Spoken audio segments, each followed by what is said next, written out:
ষষ্ঠ গণবিজ্ঞপ্তিতে যারা দূরে সুপারিশপ্রাপ্ত হয়েছেন, অর্থাৎ বাড়ি থেকে অনেক দূরে 100 কিলোমিটার, 90 কিলোমিটার, 80 কিলোমিটার বা তার থেকেও দূরে যারা সুপারিশপ্রাপ্ত হয়েছেন, তাদের করণীয় কী? অনেকে ভাবছেন যে এত কম টাকার বেতন, বাড়ি থেকে এত দূরে, ওখানে নিয়োগ হওয়ার পরে কি করব না করব।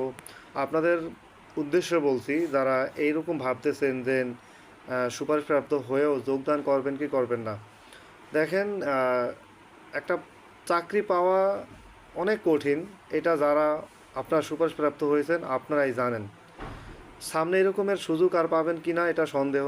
19তম শিক্ষক নিবন্ধন পরীক্ষায় 18তম থেকে দ্বিগুণ প্রতিযোগিতা থাকবে, এটা নিশ্চিত। এটা লিখিতভাবে নেন, যে পিলি লিখিত একসাথে হলে ভাই টেকলেই আপনার চাকরি, এই কারণে সবাই অ্যাপ্লাই করবে। আর 19তম শিক্ষক নিবন্ধন দিয়েই আপনি চাকরি পাবেন এমন কোনো গ্যারান্টি নাই। তাই কোন নিশ্চিত কোনো কিছুর পাওয়া আর অনিশ্চিত কোনো কিছু পাওয়া রাত দিন ডিফারেন্স। যারা সুপারিশপ্রাপ্ত হয়েছেন আপনারা দূরে হলেও যোগদান করেন, কেননা সামনে এই এনটিআরসি-এর যে 20% বাসা ভাড়া বৃদ্ধি পারবে, এরপরে চিকিৎসা ভাতা আগে যা ছিল তার থেকে বাড়িয়ে দেবে, এরপরে যে সামনে পে স্কেল আসতেছে, আপনার মোট বেতন আরও বৃদ্ধি পাবে। সব কিছু মিলিয়ে এরপর আপনি তো টিউশনি করতেই পারছেন। হ্যাঁ, আপনার বেতন যদি 15,000 হয়, আপনি মাসে 25,000 30,000 এগুলো কামার কোনো ব্যাপার না।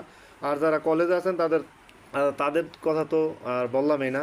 সব কিছু মিলিয়ে যারা সুপারিশপ্রাপ্ত হয়েছেন তারা যোগদান করেন, কারো কথা শুনবেন না, দূরে হোক কাছে হোক যোগদান করেন।